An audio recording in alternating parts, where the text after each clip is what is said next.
Next, we discuss an important concept of setting seed. So when we are running random functions, it will be always giving us random values. That random value is being generated through a function. If you give it an input through a seed, it will give you a particular value to you. So seed comes to use many times. So for example, if you have set of random values and you want to get the same set of random values again, you will set a seed before getting the random values. If I'm teaching and I am showing you an example and my example has some random values, and if I want you to have the same random values, I will set the seed and I'll let you know what is the value of that seed so that you can set the same seed. We both will get the same random values. This is what we will do in the example also. We will set seed and both of us will get the same values. Seed value can be between -1 to 1 and both of them can be included, and it can have any decimal value also. So this is how we set a seed. We will select set seed of 0.5. Once you have set the seed, when you run the random function, it will give you a particular value. Every time you run the random function after setting seed at 0.5, it will give you the same random value. The second time you run the random function, it will give you new value, but this value will always remain same. What this means is, whenever you set the seed to 0.5, the first random function will give you same value. The second random function will give you a different value than the first random function, but it will be always same. If you do not understand this, let us look at an example. You will get what I am trying to say. So let us first select set seed to 0.5.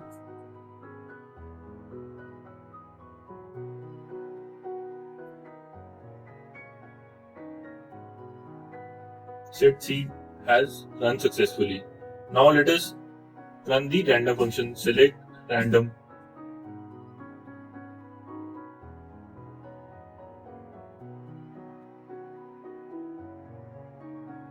So this gives a random value of 0.550025.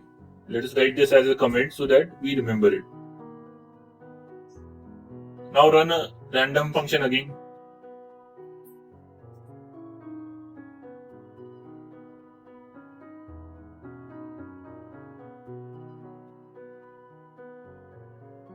So it is now given a value of 0.29531.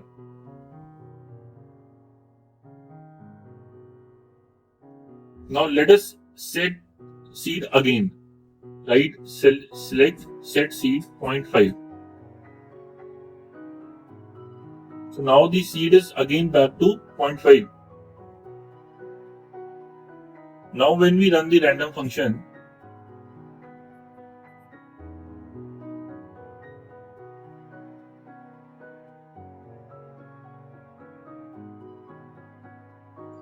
we'll get the same value.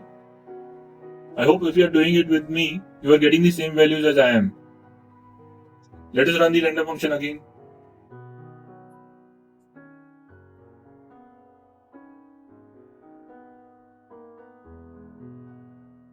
This will be same as 0.295311. So this is what setting seed helps you do.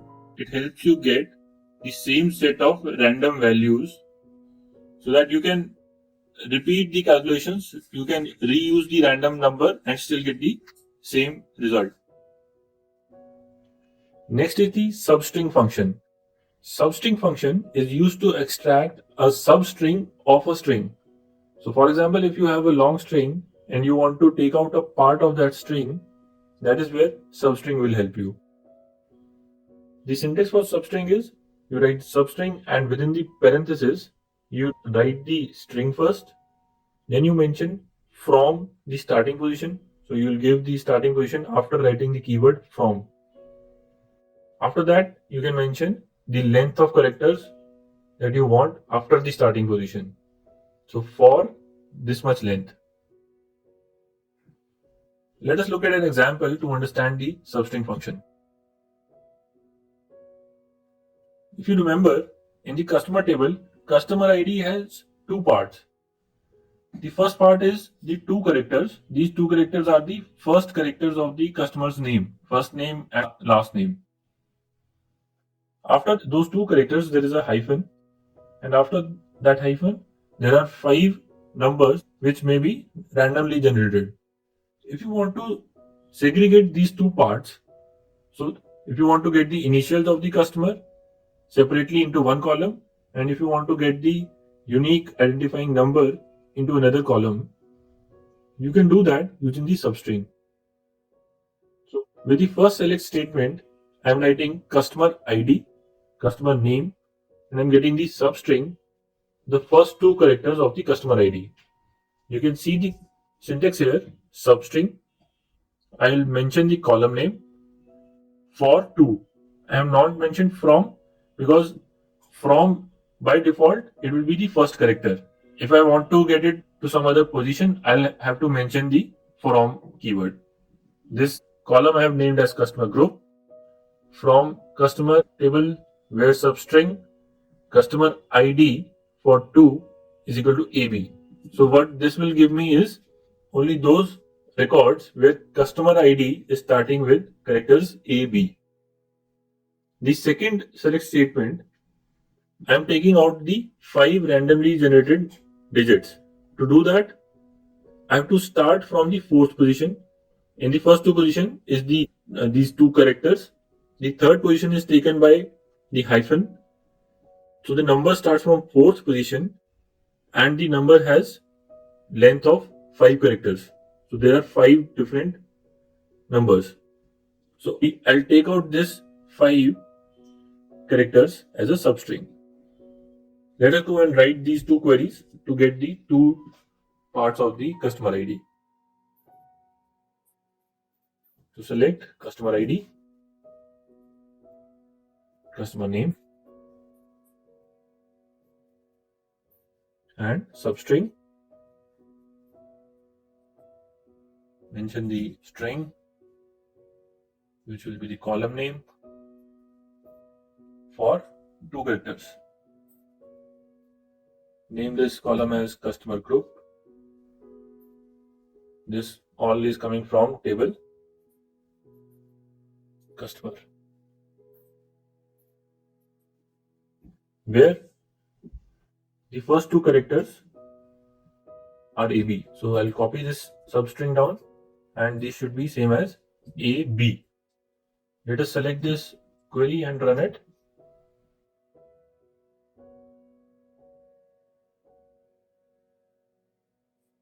You can see I have only those customers where customer ID is starting with AB,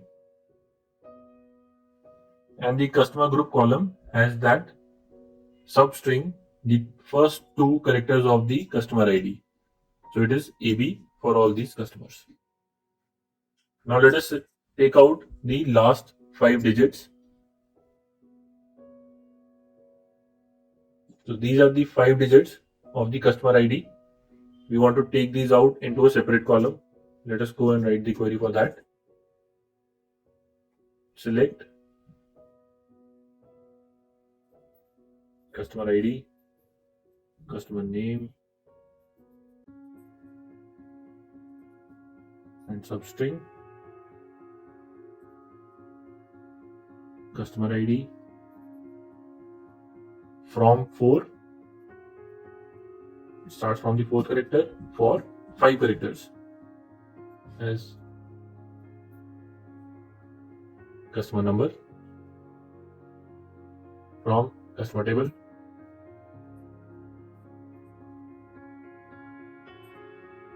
where substring customer ID for 2 is AB.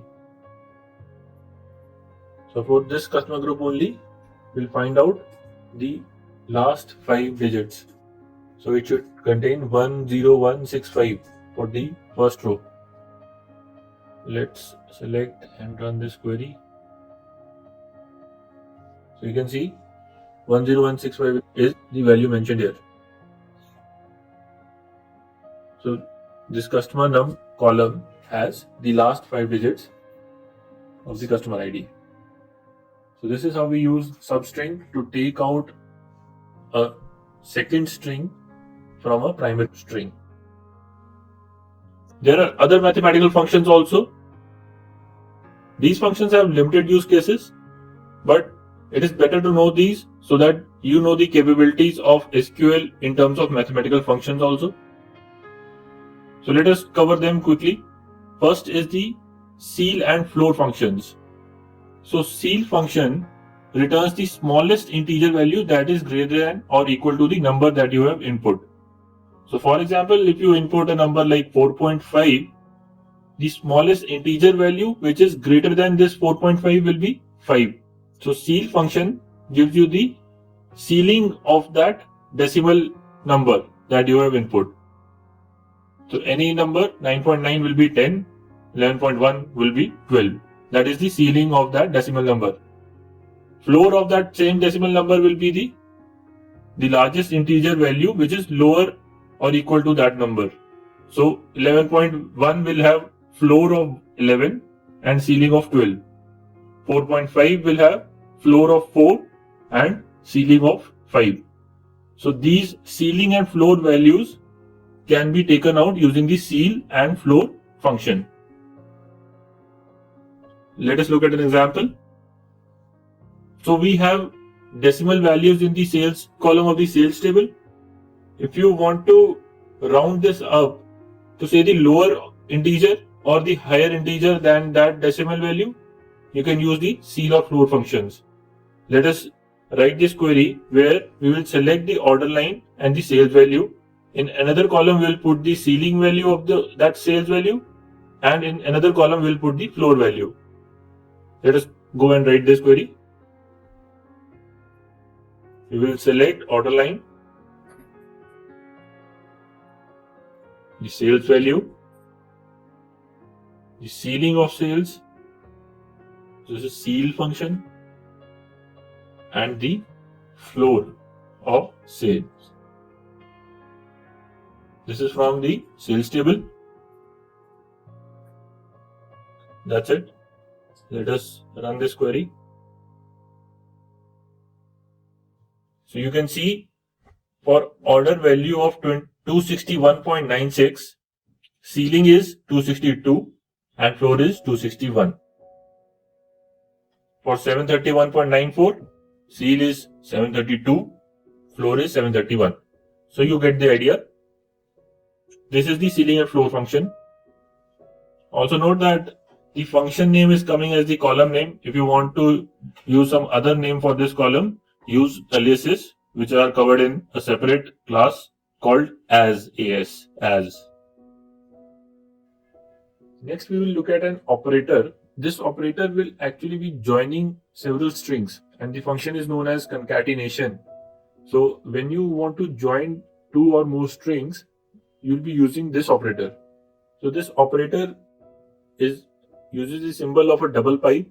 So this pipe symbol is below your backspace key, above your enter key, and you need to press the shift key and then press this key to get the pipe symbol. So you'll mention one string, put two pipes, mention another string, both the strings will be concatenated. In other words, both of these strings will be joined. So for example, if you want to concatenate the different parts of addresses that you have in your customer table into one single column which contains all the parts of the addresses. So for example, for a particular customer, I want in another column the city, state and the country to which that customer belongs. To do that, I'll select the customer name and in the second column, I'll concatenate city with state with the country. To add this special character of comma in between, I'll use single quotes and I'll mention this comma. Alongside this comma is two spaces so that our data looks good. So this whole column is named as address and this belongs to the customer table. Let us go and write this query. So I want to select customer name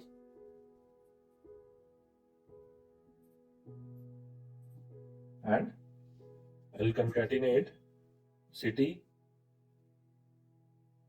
comma, space, comma, space with state, concatenate, space, comma, space, country.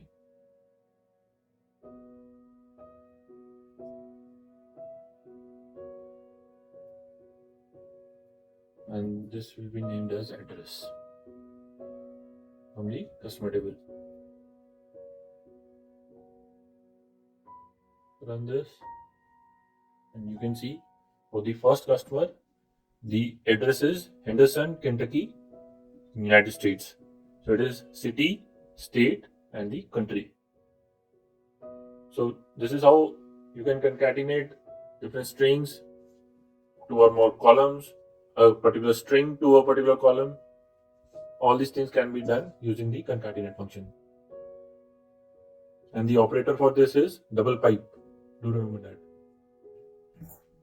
The next and the last function is a string aggregator.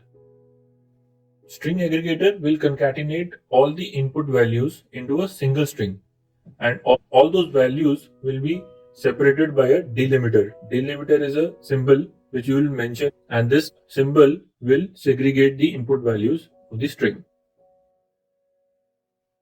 The syntax for string aggregation is string underscore AGG, and then you mention the expression. This will contain the strings, or it will contain the column name, comma, the delimiter. Delimiter usually is a comma. You can have space, you can have tabs, you can have any other special symbol. Note that string aggregator is also concatenating strings. But what is the difference between a string aggregator and the concat operator? When we used concat, it concatenated strings of different columns for a single record. For example, we concatenated city, state, and country for each customer. Whereas string aggregator will be used to concatenate all values in a column. So for different records, there will be different values in that column. All those different values can be aggregated using the string aggregator function. Let us look at this using an example. If you remember from the sales table, in the sales table, there are different rows for each order, and each order had different products. So with the same order ID, there will be multiple rows, and in these different rows, there will be different product IDs. Basically, the customer has ordered within a single order different products. If you want to find out what are the products in each order ID, so we'll first group the orders by order ID, and within every order ID, we'll aggregate the different product IDs, and we'll separate these with a comma. This is the syntax: select order ID, comma, string aggregator, the product ID separated by comma from sales table, grouped by order IDs. Let's go and see in the PG admin. Let us first do a select star on the sales table just to so that I show you there are different order IDs and product IDs which are taking up different rows in the table.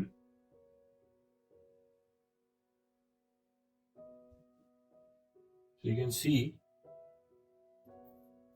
select order ID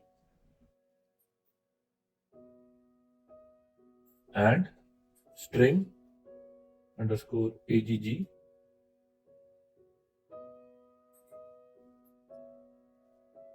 This column is to be aggregated, separated by comma space. From the sales table, grouped by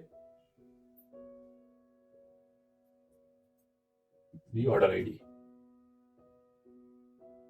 Let's order it also by the order ID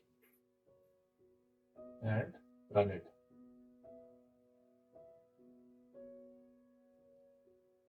So you can see in the sales table there were multiple entries of the same order ID, Here we have grouped it, so it will be a single entry for each order ID, and against that order ID you will see the different products. So this second order ID has two products separated by a comma. If you go down, you will find several order IDs with more than two products also. So you can see we have concatenated values in different rows of the same column. The column was product ID. So we have concatenated values in different rows. So this is what string aggregator function does. That is all for the string functions.